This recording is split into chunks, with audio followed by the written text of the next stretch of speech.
जय गुरु जी, शुक्राना गुरु जी। जय गुरु जी संगत जी। आइए संगत जी, आज हम गुरु जी महाराज के अनेकों चमत्कारों के बारे में जानेंगे कि कैसे गुरु जी महाराज अपनी संगत को ब्लेस करते हैं। जय गुरु जी, शुक्राना गुरु जी। आगे बढ़ने से पहले आप अपने चैनल गुरु जी सत्संग वर्ल्ड को सब्सक्राइब कर लीजिए ताकि आपको ऐसे वीडियोस, गुरु जी के ऐसे चमत्कार, उनकी ऐसी ब्लेसिंग्स रोज़ रोज़ सुनने को मिले।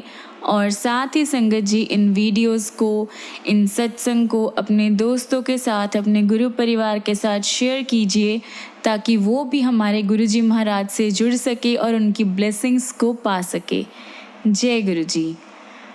और हाँ संगत जी, आप में से कोई भी संगत अपना सत्संग हमारे साथ शेयर करना चाहते हो, गुरु जी का शुक्राना अदा करना चाहते हो, अपने दोस्तों के साथ शेयर करना चाहते हो, तो नीचे दिए गए ईमेल आईडी या फिर व्हाट्सएप नंबर पर आप हमें मैसेज कर सकते हैं। आपके सत्संग भी बहुत जल्द ही शेयर किए जाएंगे। जय गुरु जी, शुक्राना गुरु जी। आज का पहला सत्संग है पुष्पल दास का, जो कि लंदन से है। ईयर 2001 में मैंने पहली बार कर्नल चैटर्जी से गुरुजी के बारे में सुना था। उन्होंने मुझे गुरुजी का चित्र दिखाया और उनके कुछ चमत्कारों का वर्णन किया। उस टाइम एक नए शहर में एक नई नौकरी के साथ मेरा जीवन बहुत ही ज़्यादा उथल पुथल था। इस नई नियुक्ति के 1 महीने बाद मुझे इंग्लैंड जाना था, लेकिन 9 महीने बीत जाने के बाद भी इस योजना का कुछ अता पता नहीं था और दिल्ली जैसे महंगे शहर में मुझे घर आदि ढूंढकर जीवन को सुनियोजित करने में बहुत ही ज़्यादा खर्चा करना पड़ रहा था। फाइनेंशियल प्रॉब्लम्स के होते हुए मेरी वाइफ का गर्भपात भी हो गया था। इसके कारण कुछ हेल्थ रिलेटेड प्रॉब्लम्स भी आ गई थी और जब हमने गायनो को दिखाया तो उन्होंने हमें ये सुझाव दिया कि अगर ये खुद से ठीक नहीं होता है तो हमें उसकी सर्जरी करवानी पड़ेगी। जुलाई 2001 में हम एम्पायर स्टेट में गुरुजी के पास पहुँचे, लेकिन उनके जलंधर चले जाने का सुनकर हम अत्यंत ही निराश होकर लौटे। बाद में उसी महीने में हमें गुरुजी के पहले दर्शन का सौभाग्य प्राप्त हुआ। उन्होंने हमसे थोड़ा सा वार्तालाप किया, यानी थोड़ी सी बातें करी और हमें लंगर ग्रहण करने को कहा। उन दिनों गुरुजी के चयन अनुसार कुछ भक्तों को ही लंगर दिया जाता था। घर लौटने पर हमें अभूतपूर्व कृपा का आभास हुआ और एक लंबी ड्यूरेशन के बाद हम शांति से सो पाए। उस दिन से हमारे लाइफ में चेंजेस आने लगे। सबसे पहले मेरी वाइफ के हेल्थ में सुधार आया। कुछ महीने में ही मुझे पहली बार एब्रॉड भेजा गया और अपने काम में मुझे सफलता मिलने के थोड़े टाइम बाद ही मुझे वहाँ पर ट्रांसफ़र भी मिल गया। ये अभी भी चल रही है। कुछ सालों में हमें पुत्र रत्न की भी प्राप्ति हुई। मेरी वाइफ बहुत लंबे टाइम से हाई ब्लड प्रेशर से परेशान थी। अबॉर्शन एंड डिलीवरी के जो भी नेगेटिव इफ़ेक्ट्स थे उनसे बचने के लिए उसको मेडिसिन लेना बहुत ज़रूरी था, क्योंकि जीवन भर ऐसी मेडिसिन्स का सेवन अनुचित लगता था। बीच बीच में वह इनको रोक देती थी, लेकिन ब्लड प्रेशर उसका फिर से बढ़ने के कारण उसे वो मेडिसिन्स लेनी ज़रूरी थी। ईयर 2003 के शुरुआत में एम्पायर स्टेट में एक संगत में जब हम दोनों गुरुजी से प्रसाद लेने पहुँचे तो उन्होंने हमारे हरे रंग के कपड़े देखकर हमें व्यंग कसा। फिर उन्होंने मेरे से पूछा कि मुझे शादी के लिए चंडीगढ़ की ये लड़की कैसे मिल गई। मुझे बहुत आश्चर्य और प्रसन्नता हुई कि मैं उसे शब्दों में व्यक्त नहीं कर सकता। इस बात का प्रभाव अगले दिन सुबह मेरी वाइफ के ब्लड प्रेशर में दिखा। उसके जीवन में पहली बार बिना मेडिसिन के उसका जो ब्लड प्रेशर था वो 80 था। उस दिन से उसको लाइफ में कभी भी ब्लड प्रेशर की प्रॉब्लम नहीं हुई। सिर्फ प्रेगनेंसी के एंडिंग वाले जो दिन होते हैं ये कुछ टाइम तक उसमें रहा, वरना उसके अलावा उसे ये प्रॉब्लम फिर कभी नहीं हुई। इस ड्यूरेशन में उसने इन मेडिसिन्स का जो सेवन था वो फिर से किया और उसके बाद उसने वो सारी मेडिसिन्स बंद कर दी। सितंबर 2000 में दिल्ली में स्थित सीमेंस में नए काम को संभालने का मेन अट्रैक्शन ये था कि मुझे बाहर जाने का मौका मिलता, लेकिन ऐसा नहीं हुआ। फिर भी गुरुजी की दया से मुझे बीच बीच में थोड़े टाइम के लिए इंग्लैंड जाने का मौका मिला। ईयर 2000 में 9 सितंबर 2001 को अमेरिका में न्यूयॉर्क पर हुए हमलों का जो रिज़ल्ट था उसकी वजह से वर्ल्ड के जो सारे काम थे वो एक बार रुक गए थे। इसके कारण एक लंबी ड्यूरेशन तक विदेश जाने का जो सपना था या जो मौका था वो भी चूर चूर हो गया था। वैसे तो मैं संगत में और घर पर गुरुजी से प्रार्थना करते रहता था और इस वजह से अप्रैल 2003 में इंग्लैंड जाने का मौका मुझे मिला।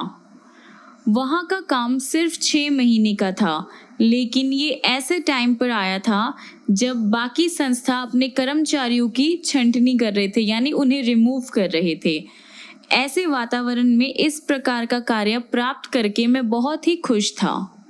जब मैं अपने वर्क परमिट की वेट कर रहा था और जाने के प्रबंध कर रहा था, मुझे गुरुजी के एक भक्त के यहाँ मैरिज में जाने का इनविटेशन मिला। इस पर गुरुजी ने अपने हाथों से इंग्लैंड लिखा हुआ था। जब हम जाने से पहले गुरुजी की आज्ञा लेने पहुँचे, मेरी वाइफ ने उनसे अपने पिता और बहन जो कि डाउन सिंड्रोम के पेशेंट्स थे उनके लिए आशीर्वाद मांगने का विचार बनाया था।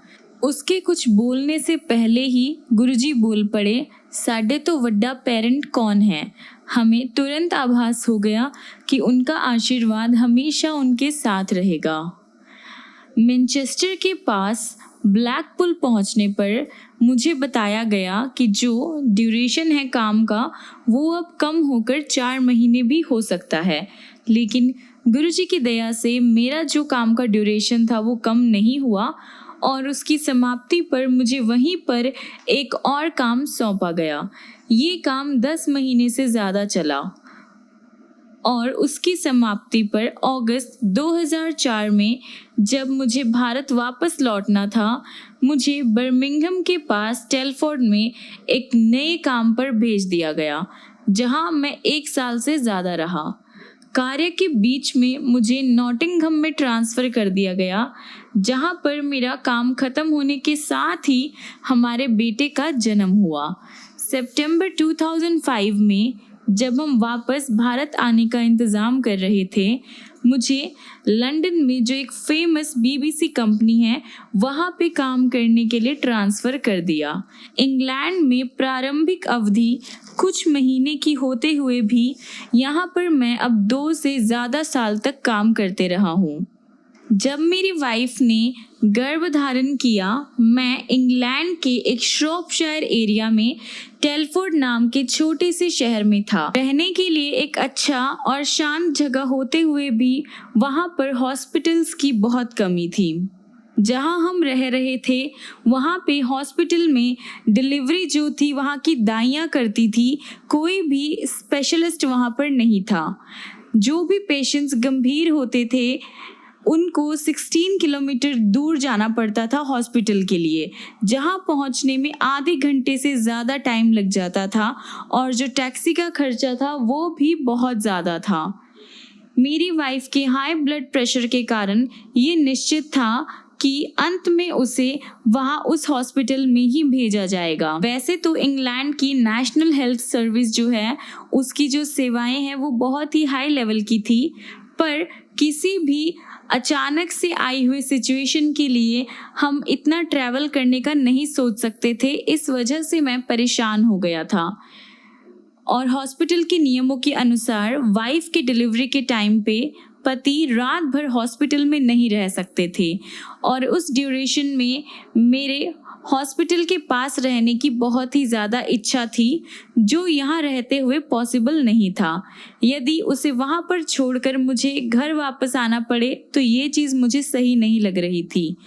हमेशा की तरह हमने इन प्रश्नों का समाधान गुरुजी पर छोड़ दिया। एक रात मेरी वाइफ को गुरुजी ने ड्रीम में बताया कि सब ठीक हो जाएगा। कुछ ही दिनों में सूचना आई कि टेलफोर्ड में एक इकाई को बंद कर समस्त कर्मचारियों को नॉटिंघम में ट्रांसफर किया जा रहा है। नॉटिंघम एक बड़ा शहर है जहाँ पे हाई फैसिलिटीज़ अवेलेबल थी और एंड में हमारे बेटे का जन्म और जो भी डिलीवरी थी वो सारी इंग्लैंड के एक बहुत ही अच्छे हॉस्पिटल जो कि क्वीन मेडिकल हॉस्पिटल था उसमें हुआ। मेडिकल फैसिलिटीज़ को अगर देखा जाए तो नॉटिंघम में आना बहुत ही एक शुभ समाचार था और हमारे पास काम बहुत ज़्यादा था, तो इसलिए हमारे पास इतना टाइम नहीं था कि हम नॉटिंघम में अपने लिए घर ढूंढ सके। इसलिए हमने जिस जगह पर मैं काम करता था उन्हीं को घर ढूंढने की जिम्मेदारी सौंप दी थी। मैंने अपने मैनेजर से अपनी वाइफ की हेल्थ रिलेटेड सारी प्रॉब्लम्स और उसकी डिलीवरी के बारे में सब कुछ बताया और उसके साथ ही उसे किसी दूरस्थ स्थान पर अकेले रहने की संभावना थी, लेकिन इन सब को अपवाद नहीं माना गया।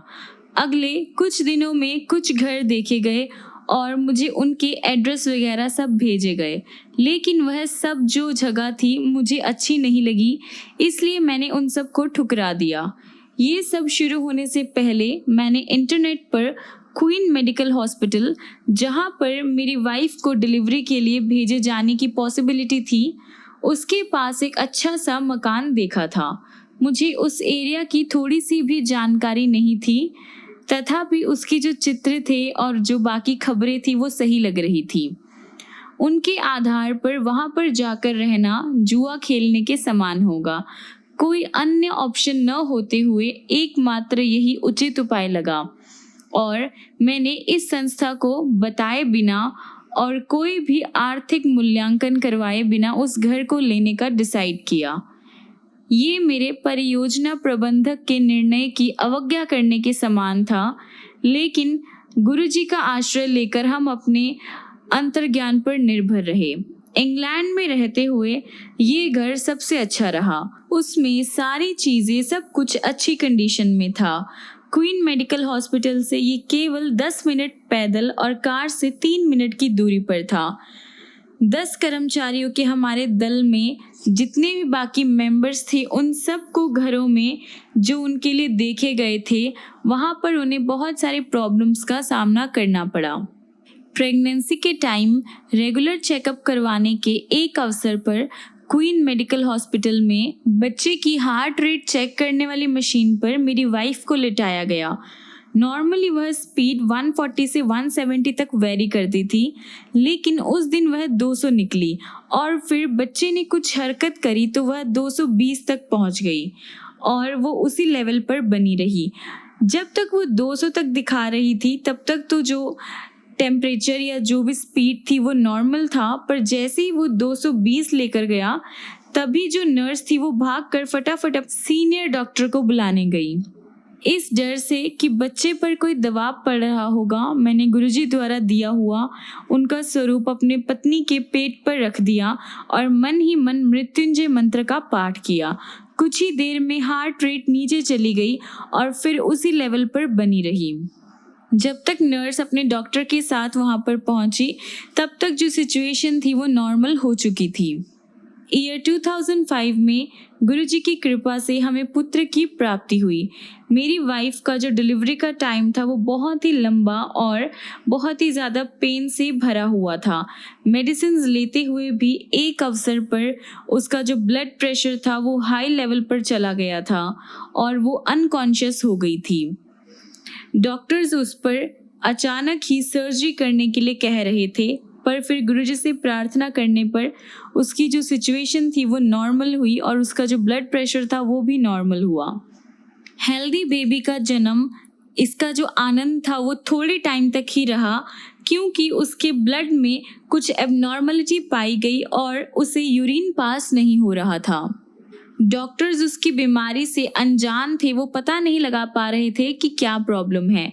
परीक्षण करते हुए उन्होंने 2 दिन के बच्चे के मेरुदंड से तरल निकालने का भी प्रयास किया, लेकिन असफल रहे और उसके बाद उन्होंने उसे बहुत ही ज़्यादा तेज़ मेडिसिन देनी शुरू कर दी जिससे उसे इस रोग से छुटकारा मिल सके। डॉक्टर्स ने उसे ज़रूरत से ज़्यादा ड्रिप भी लगाए थे, लेकिन उसके बाद भी उसे पहले 4 दिन यूरिन पास करने में बहुत ही ज़्यादा प्रॉब्लम हो रही थी। उन्हें उसके शरीर में संभव जल की कमी का डाउट था, यानी पानी की कमी का एहसास हो रहा था। कुछ डॉक्टर्स ने उसके गुर्दों का भी एग्जामिन करने का सुझाव दिया और अन्य उसे अधिक से अधिक मात्रा में ड्रिप देकर उसका जो पानी की कमी थी उसको पूरी करने के लिए कह रहे थे। और अगर वो भी काम नहीं करता तो उसके बाद उसके गुर्दों को टेस्ट करने के लिए कहा गया। जैसे ये प्रॉब्लम कम नहीं थी कि मेरी वाइफ को भी यूरिन में प्रॉब्लम होने लगी और उसका जो टेम्परेचर था वो 105 डिग्री तक पहुंच गया था। माँ और बच्चे की गंभीरता देखते हुए उन दोनों को इंटेंसिव केयर यूनिट में भेजा गया। विदेश में मैं बिल्कुल अकेला था। परिवार, किसी संबंधी या मित्र का साथ मेरे पास नहीं था। मेरे दल के सदस्य स्वदेश लौट चुके थे क्योंकि परियोजना की जो अवधि थी वो अब खत्म हो चुकी थी। गुरुजी द्वारा दिए गए उनके चित्र हमने बच्चे के शरीर पर और उसके बेड पर बार बार रखा और उनसे सहायता की अत्यधिक विनती करी। ऐसी प्रतिकूल परिस्थितियों में हम और क्या कर सकते थे। शीघ्र ही सब आशानुकूल होना शुरू हो गया। बच्चे ने पहली बार यूरिन पास किया और उसके बाद हमने कभी उसके संक्रमण के बारे में और नहीं सुना। डॉक्टर्स के अकॉर्डिंग बच्चे के ब्लड में वह संक्रमण पॉसिबली उसकी माँ का रहा होगा। मेरी वाइफ को बहुत तेज़ मेडिसिन्स दी गई थी और उसके हेल्थ में भी सुधार आया। दोनों को जन्म के कुछ दिन बाद घर भेज दिया गया। नॉटिंघम में परियोजना की सफल समाप्ति पर मेरे जो बाकी एम्प्लॉयज़ थे, कोवर्कर्स थे, वो सब जा चुके थे। हमें रुकना पड़ा क्योंकि उस टाइम मेरी वाइफ के गर्भकाल का 9वां महीना चल रहा था और डिलीवरी कभी भी हो सकती थी। बच्चे के जन्म के बाद हमने भारत लौटने से पहले 1 महीना और रुकने का डिसीजन लिया। हमें बच्चे के 3-4 महीने का होने के बाद ही लौटने को कहा गया क्योंकि फ्लाइट में उसके कानों में कोई ना कोई हानि पहुंच सकती थी। भारत में मेरे प्रबंधक ने इंग्लैंड के जो प्रबंधक थे उससे मेरे लायक किसी और काम के बारे में बात करने का आश्वासन तो दिया, लेकिन मेरी कैपेबिलिटी के अनुसार अच्छी जगह पर कोई और काम मिलने की संभावना बहुत ही कम थी। हम गुरुजी से उपाय के लिए निवेदन करते रहे और बच्चे के जन्म के 1 वीक में ही मुझे यहाँ जो मैनेजर था उसका फ़ोन आया। उसने पूछा कि क्या मैं बीबीसी में काम करने को तत्पर हूँ और उसके साथ ही साथ क्या मैं 2 हफ्ते के अंदर में लंदन पहुँच सकता हूँ। डिलीवरी और उसके बाद की घटनाएं और मेरी वाइफ का ऐसी कंडीशन में होते हुए गुरुजी के आशीर्वाद से हम अपना सामान बंद कर 3 वीक के बच्चे के साथ लंदन जा सके। वैसे तो नॉटिंघम से लंदन तक का जो टाइम है वो नॉर्मली 3 घंटे लगते हैं, लेकिन बिजी ट्रांसपोर्ट के कारण हमें 6 लग गए। रास्ते में मेरी वाइफ को वेदना तो अवश्य हुई, यानी दर्द तो हुआ, पर लंदन पहुंचकर वह शीघ्र ही ठीक हो गई और तब से हम अब यहीं पर हैं। आइए संगत जी, अगला सत्संग हम सुनेंगे सीमा आंटी का, जो कि जर्मनी से है। मनुष्य के जीवन में कुछ ऐसी घटनाएं होती हैं जिनको सहते हुए यही कहा जा सकता है कि पॉसिबली ईश्वर की यही इच्छा थी। मुझे नवजीवन प्रदान करने के लिए मैं सदा गुरुजी की आभारी रहूंगी। गत घटनाओं का अवलोकन करते हुए अब मैं उनका बोध कर सकती हूँ, पर उस टाइम कारण मेरी समझ के बाहर था। दुर्भाग्य मेरी नस नस में भरा हुआ था। मुझे अत्यधिक पीड़ा थी। मेरे जीवन का हर अंग भौतिक और मानसिक व्यथा से परितप्त था। यद्यपि गुरुजी ने आकाशदीप बनकर मेरे जीवन में प्रवेश किया था, मुझे अंधकार और निराशा के अतिरिक्त कुछ दृष्टिगोचर नहीं था। ब्रिटेन के मैनचेस्टर शहर में जन्म लेकर मैं जन्मजात अस्थमा, विसर्प और हृदय में छिद्र जैसे रोगों से परेशान थी। मेरा बचपन मेरे अभिभावकों और स्वयं मेरे लिए बहुत ही कष्टदायी था। वैसे तो स्वास्थ्य के सुकर्मों के कारण मेरी जीव शक्ति अपराजय थी और मुझे अपने साथियों से अधिक सहन करना पड़ता था। अपने कलेशों के कारण मुझे बचपन में ही छोटे मोटे दुखों का सामना करना आ गया था। मुझे अपने 10 साल पूरे होने की शंका थी, पर भाग्य ने साथ दिया। दूसरी ओर मेरे माता पिता सदा संदिग्ध अवस्था में रहते थे, क्योंकि हार्ट स्पेशलिस्ट ने मेरे बारे में भयभीत करने वाला चित्रण किया था। स्वस्थ और प्रसन्न होकर जीवन के सब आनंद उठाते हुए मैंने अपनी किशोरावस्था के वर्ष बिताए। 22 साल की आयु में शादी के बाद मैं दिल्ली आ गई। दुर्भाग्यवश दुखों के घंघोर बादल फिर से मेरी लाइफ में आ गए। हर बदलते मौसम के साथ मेरा दमा बहुत ही ज़्यादा कष्टदायी हो जाता था। हर बार मुझे हॉस्पिटल में एडमिट कराकर इंजेक्शन दिए जाते थे। दमे से बचने के अपने सब प्रयत्न विफल होते देखकर मैं हताश हो गई। 1997 में मुझे दमे का सबसे कठोर जानलेवा आक्रमण हुआ और अंत में मैंने हार मान ली। मुझे याद है कि मैं अपने हृदय में प्रार्थना कर रही थी कि ये अंतिम हो, क्योंकि मैं और सहन अब नहीं कर सकती थी। उन्हीं दिनों मुझे पूरे शरीर पर भयंकर स्किन रोग हो गया। बायोप्सी से पता लगा कि वह कैंसर है। क्योंकि इससे मेरे परिवार को आघात पहुंचता, ये समाचार मैंने उनको नहीं दिया। मेरे जाने की समस्त आशा समाप्त हो चली थी। मेरा आगे का मार्ग बंद हो चुका था। अचानक उस अंधेरी रात में गुरुजी ने अपनी दिव्य ज्योत प्रज्वलित करी। हर बार उनके पहले दर्शन की बातें याद करते हुए मुझे अपने मन में उठी सब भावनाएं याद आ जाती है। सौभाग्य से उस दिन वह अकेले बैठे हुए थे, जब मैं अपनी एक मित्र जिससे उनसे मिलने का आग्रह किया था कि साथ उनके यहाँ पहुंची। उनकी प्रेजेंस में मैं बहुत ही ज़्यादा इमोशनल हो गई। उस टाइम मुझे जीवन भर भटकते हुए बच्चों की तरह लगा, जिसे अंत में अपनी माँ का आश्रय और सुरक्षा मिल गई हो। उन्होंने उसी टाइम मुझे अपना संरक्षण प्रदान किया। यथार्थ में मैंने पहली बार पवित्र प्रेम का एक्सपीरियंस किया था। उसमें न कोई प्रतिबंध था, न ही कोई अन्य चाहत। मुझे घर के सदस्य की तरह उन्होंने हर दिन संगत में आने को कहा। मौसम चाहे जैसा भी हो, मैं संगत में पहुंचकर उनके अनगिनत भक्तों में बैठ जाती थी। उन दिनों मुझे बहुत ही ज़्यादा असहनीय दर्द रहता था, यानी जो बर्दाश्त भी नहीं किया जाता था। मेरी त्वचा से यानी मेरे स्किन से खून और पीप का स्राव बना रहता था। मानसिक रूप से विचलित होने के कारण मुझे समूह में घुटन भी होती थी, यानी मेंटल तौर से परेशान होने के कारण मुझे इतने सारे लोगों में घुटन भी होती थी। जैसे जैसे टाइम बीतता गया, गुरुजी ने दया कर मेरा आंतरिक परिवर्तन शुरू किया। मेरे मन से द्वेष और वैर के भाव को खत्म किया और मैंने अपनी दशा से समझौता करना सीख लिया।